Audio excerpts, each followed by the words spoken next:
Hello everyone, welcome back to our YouTube channel basic concept of geology. 2012 के IIT exam के questions कर रहे थे, तो आइए हम नेक्स्ट 5 क्वेश्चंस देखते हैं। Let's see the question number 6। The metamorphic facies series that best characterize a subduction zone tectonic setting is.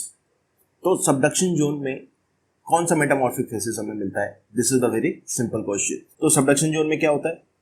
एक oceanic plate will be subduct beneath the continental plate. तो इस जोन में क्या होता है? High pressure and low temperature. This is the condition.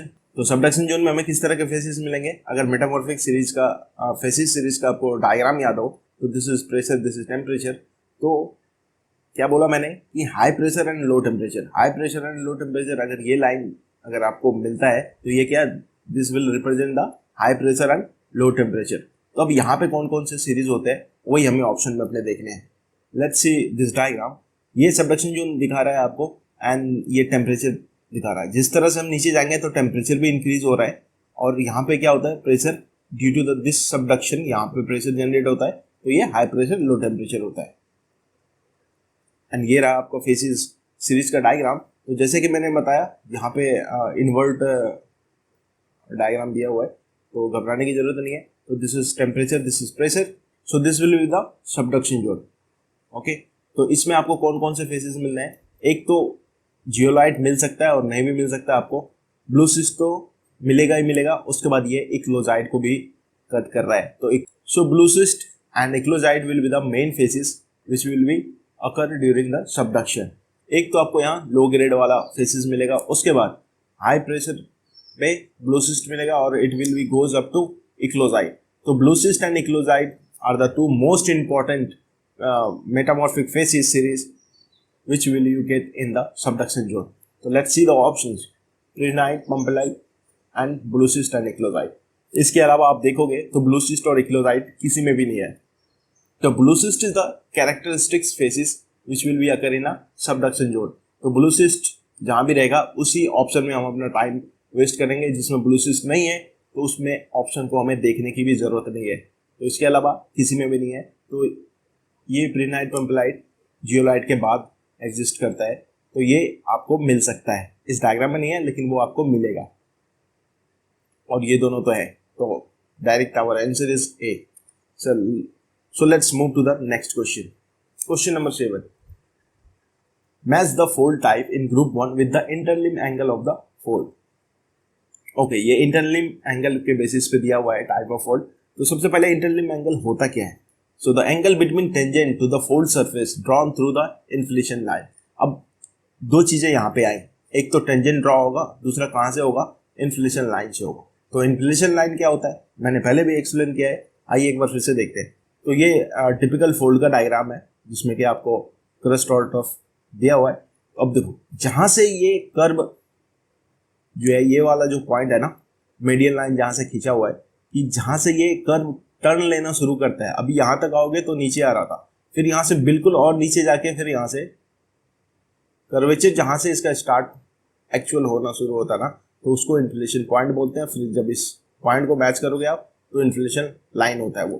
तो अब बोल रहा है कि इन्फ्लेशन लाइन के थ्रू टेंजेंट फोल्ड सरफेस पे, तो फोल्ड सरफेस ये है, तो यहां से टेंजेंट जब आप ड्रॉ करोगे इसको एक्सटेंड करोगे आप दोनों तरफ से, तो यहाँ पे जो एक्यूट एंगल बनाता है, जो मिनिमम एंगल बनाएगा, वही होता है उसका इंटरलिम एंगल। ओके, जो टेंजेंट पे एक्यूट एंगल बनाता है, मिनिमम एंगल बनाएगा, वो होता है उसका, ये वाला एंगल नहीं लेना हमें, ये एक्यूट वाला एंगल लेना है। ओके, तो वो होता है इंटरलिम एंगल। अब इसके बेसिस पे डिफरेंट डिफरेंट टाइप के फोल्ड दिए हुए हैं, उससे हमें अपने आंसर को पिक करना है। अभी देखो, this is the classification of fold on the basis of interlimb angle. सबसे पहले क्या होता है कि पहले हम सीक्वेंस को देखते हैं। ओके, ये पहले भी आ चुका है, ये रिपीट हुआ क्वेश्चन है। तो जेंटल होता है, ओपन होता है, क्लोज होता है, टाइट होता है, आइसोक्लाइनर होता है, देन फैन फोल्ड होता है। तो यहाँ पे आपको इंटरलिम एंगल लगा 180 to 120। ओके, सिमिलरली ओपन में जाओगे तो 120 to 70, क्लोज में 30 to 70, टाइट में लेस देन 30। एंड आइसोक्लाइनर में क्या होता है? पैरेलल लिम्स होते हैं। अब दिस इज द आइसोक्लाइनर। जब इस तरह के बिल्कुल ऐसे लिम बनेंगे, दिस इज आइसोक्लाइनर। जब लिम इसके पैरेलल होंगे तो दैट इज आइसोक्लाइनर।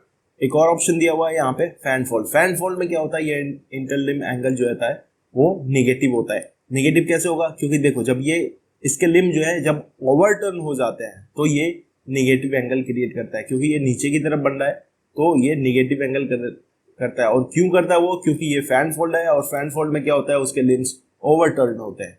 इसके एंगल को याद रखना बहुत ही आसान है। देखो यहाँ क्या है, 0 है, यहाँ क्या हो गया, +30 हो गया। +30 में क्या हो गया, 30 है, ये 30 हो गया। अब इसमें क्या हो गया, +40 हो गया। +40 हो गया तो ये कितना हो गया, 70 एंगल हो गया, 70। अब यहाँ क्या हुआ, +50 हो जाएगा तो कितना हो जाएगा, ये 120 हो जाएगा, तो 120 है। उसके बाद क्या हो गया, +60 हो जाएगा तो क्या होगा, 180 हो जाएगा। तो 30, 40, 50, 60 इस सीक्वेंस में 10 डिग्री ऐड होते गया एक्स्ट्रा, है ना। तो इस तरह से आप इसके सीक्वेंस को भी याद रख सकते हो। अभी आपके पास लिखा हुआ है ना, तो आपको इजीली लगेगा हाँ बहुत आसान है, क्योंकि जब एग्जाम हॉल में जाओगे ना फिर कंफ्यूजन क्रिएट होता है कि पहले जनरल था, ओपन था, क्लोज था, इनमें से कौन सा था पहले। देखो अब इसको याद रखने का आप कुछ भी अपना तरीका अपना सकते हो, क्योंकि एंगल आपको ऑलरेडी याद हो गया 180। अगर इस सीक्वेंस में भी याद करोगे 180 में से 60 माइनस किया, फिर 50 माइनस किया, फिर 40 माइनस किया, फिर 30 माइनस किया, तो इस तरह से आप याद रख सकते हो। अब देखो इसको याद रखने का क्या तरीका हो सकता है, जेंटली हम अपना दरवाजा ओपन करेंगे, फिर उसको क्लोज करेंगे और चेक करेंगे कि टाइटली क्लोज हुआ कि नहीं। फिर उसके बाद आइसोक्लाइनल जो पैरेलल होता है 0 वाला याद किया, उसके बाद निगेटिव वाला फैन फोल्ड आपको याद हो ही गया होगा। वो पहले क्या था, आराम से जेंटल वाला यहाँ ऑप्शन है नहीं हमारे पास, तो आराम से हम अपना क्या करेंगे, दरवाजा खोलेंगे। तो 180 के बाद वाला क्या था, 120, तो ये रहा हमारा 120।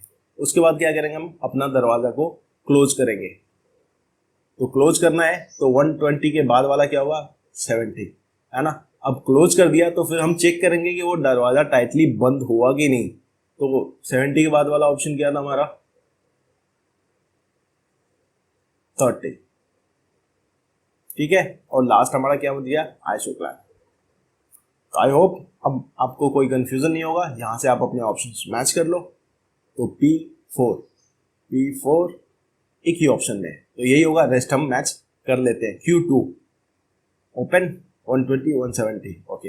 आइसोक्लाइनर 0 डिग्री 1, क्लोज 3, तो सारे ऑप्शन मैच करके तो option B will be the correct answer.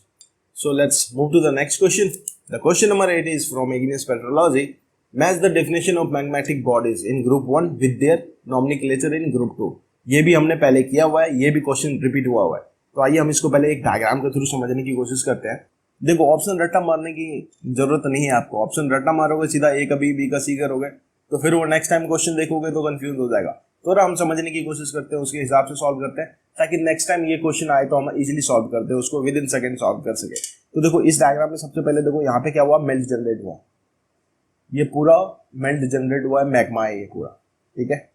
तो यहाँ पे इसने पूरा अपना बेस बना लिया। अब क्या होगा, जहां पे इसको वीकर सेक्शन मिलेगा ओवरलेइंग रॉक में, या तो इजिली इसे मेल्ट होगा इसके टेम्परेचर से वहां पे, या फिर कोई फ्रैक्चर मिलेगा, कोई अदर डिसकंटिन्यूटीज या वीक जोन मिलेगा, उसके थ्रू ये ऊपर आना शुरू होगा। जैसे ये ऊपर देखो यहाँ से आ रहा है, यहाँ से आ रहा है, यहाँ से आ रहा है। अब यहाँ पे इसको ज्यादा वीक जोन मिला, ज्यादा एरिया को मेल्ट कर पाया, तो वहां पे इसने इस तरह का शेप बना लिया, ठीक है। फर्दर जिस तरह से इसको जिस डायरेक्शन में मूवमेंट की रास्ता मिलेगा वो उस तरफ जाएगा, ठीक है। यहाँ पे इस तरह से डिपॉजिट हुआ, फिर ये ऊपर गया, फिर यहाँ पे डिपॉजिट हुआ। सिमिलरली इस डायग्राम में देखोगे, यहाँ से इसको वीक जोन मिला, इधर मिला, यहाँ पे गया, फिर आगे नहीं मिला तो आगे नहीं गया, फिर यहाँ पे इस तरह से मिला इसको, और इस तरह का शेप यहाँ पे बना लिया। तो ड्यूरिंग दिस, जब तक कि ये फिर यहाँ पे इसको वोल्केनिक वेंट मिला, वोल्केनिक वेंट के थ्रू ये मैग्मा इरप्ट होता है। अब ये टाइप ऑफ मैग्मा पे डिपेंड करता है कि वो इरप्शन किस टाइप का होगा, okay, that is the different topic. तो अब इन्हीं शेप के बेसिस पे हमारे ऑप्शंस हैं। तो देखो सबसे जो लार्जर वाला एरिया था उसको क्या बोलते हैं, बैथोलिथ, ओके। फिर बैथोलिथ से ये प्लूटोन बना, फिर ये जो डिस्कॉर्डेंट वाला बनता है वो डाइक बनता है, और जो ये कॉन्कॉर्डेंट वाला है वो सिल बनता है। इसके अलावा यहाँ पे देखोगे आप, तो यहाँ पे क्या हो रहा है, ये जो इस तरह का शेप बना रहा है, लेंस टाइप का शेप बना रहा है, या कह सकते हो डोम टाइप का शेप बना रहा है, उसको क्या बोलते हैं, लैकोलिथ। उसको क्या बोलते हैं, लैकोलिथ। ये मैंने पहले भी बताया था आपको। लैको में देखो क्या आता है, सी आता है, सी को ऐसे उल्टा लिखो तो क्या हो गया, इस तरह से सी लिख सकते हैं ना, याद रखने के लिए मैं बता रहा हूँ। तो ऐसे सी हो गया, तो इसने क्या बनाया, या तो लेंस शेप भी कहीं कहीं लिखा होता है, या फिर डोम शेप है ना।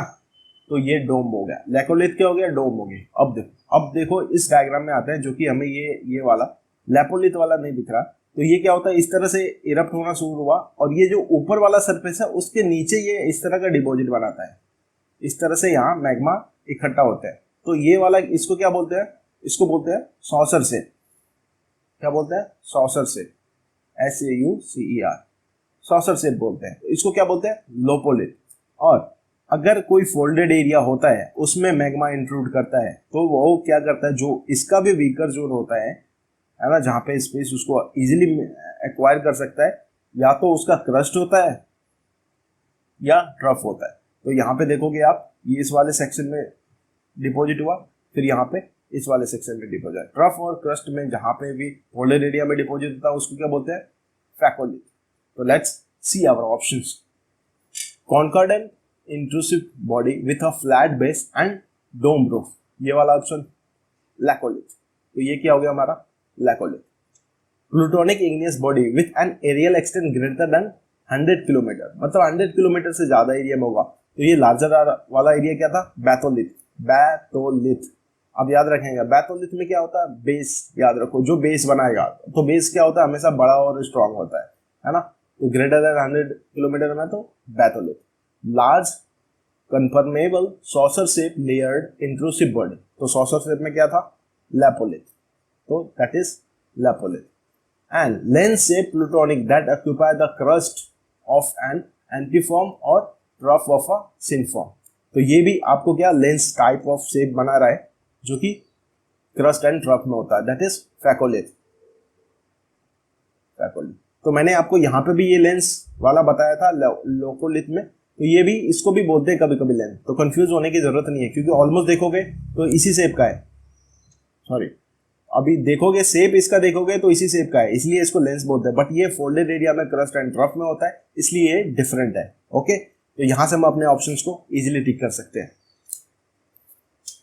Let's move to the next question. Arrange the following silicate mineral in order of increasing sharing of SiO4 tetrahedra।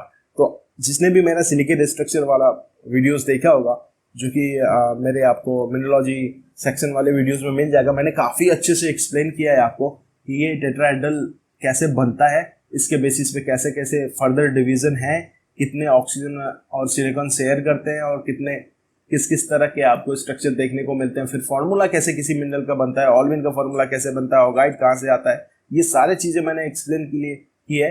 अगर आपने नहीं देखा है तो प्लीज़ एक बार जाके वो वीडियोस देखो, आपको काफ़ी हेल्प मिलने वाला है।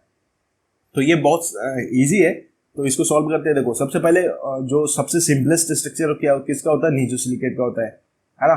फिर उस तरह से बढ़ते हैं, आयनोसिलिकेट में सिंगल चेन है, फिर डबल चेन है, फिर सिड सिलिकेट आता है, फिर फ्रेमवर्क सिलिकेट आता है। तो देखो क्या होता है, सबसे पहले ऑल्बिन बनेगा, फिर पायरोक्सिन में क्या है, ऑगाइड बनेगा, फिर एम्फीबोल बनता है जिसमें हॉर्नब्लेड होता है, फिर माइका है, फिर फेल्सपार या क्वार्ट्ज वाला सेक्शन आता है। तो देखते हैं, हम ऑप्शन देखते हैं, ऑल्विन, ऑगाइड, हॉर्नब्लेड, मस्कोवाइट एंड ऑर्थोक्लेज, है ना। तो ये पहला ऑप्शन में ही हमारे सारे टिक हो गए। और ये देखोगे आप क्या है कि इंक्रीजिंग ऑर्डर में दिया हुआ है, ये हमेशा आप क्वेश्चन में मार्क करोगे इंक्रीजिंग है या डिक्रीजिंग है।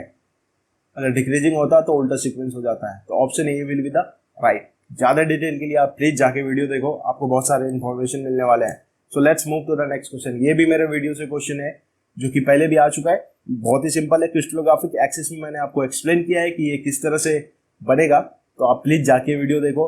हर चीजें मैं बार बार एक्सप्लेन नहीं कर सकता, ये आपको भी पता होगा कि फिर वो वीडियो लंबा होता है, फिर आप ही लोग नहीं देखते हो। तो और वहाँ पे याद रखने के ट्रिक्स भी बताएं, तो आपको जरूरत नहीं पड़ेगी रट्टा मारने की। तो जाके देखो। तो इसमें सबसे पहले सबसे इजी कौन सा होता है, आइसोमेट्रिक वाला जो क्यूबिक होता है। वो जानते हैं कि हम उसमें सारे लेंथ और एंगल बराबर होते हैं। ओके, इसके बाद हमारा मोनोक्लिनिक दिया हुआ है। तो मोनोक्लिनिक में क्या होता है, जो एक भी एंगल बराबर नहीं होगा और अल्फा इक्वल टू गामा होता है और beta is not equal to 90 degree होता है। This will be the monoclinic. Next is tetragonal. Tetragonal में क्या होता है, सारे एंगल 90 डिग्री होंगे but A equal to B होगा और सी के इक्वल नहीं होगा। ये आइसोमेट्रिक से पहले वाला है टेट्रागोनल। ओके, तो इसमें एक एंगल, एक जो लेंथ है वो बराबर नहीं होता, बाकी सब कुछ बराबर होते हैं। तो ये वाला एंगल बस नहीं होता, तो दैट इज टेट्रागोनल। और ये ऑर्थोरॉम्बिक है। तो यहाँ से आप अपने ऑप्शन को टिक कर सकते हो। तो option number 4 is the correct.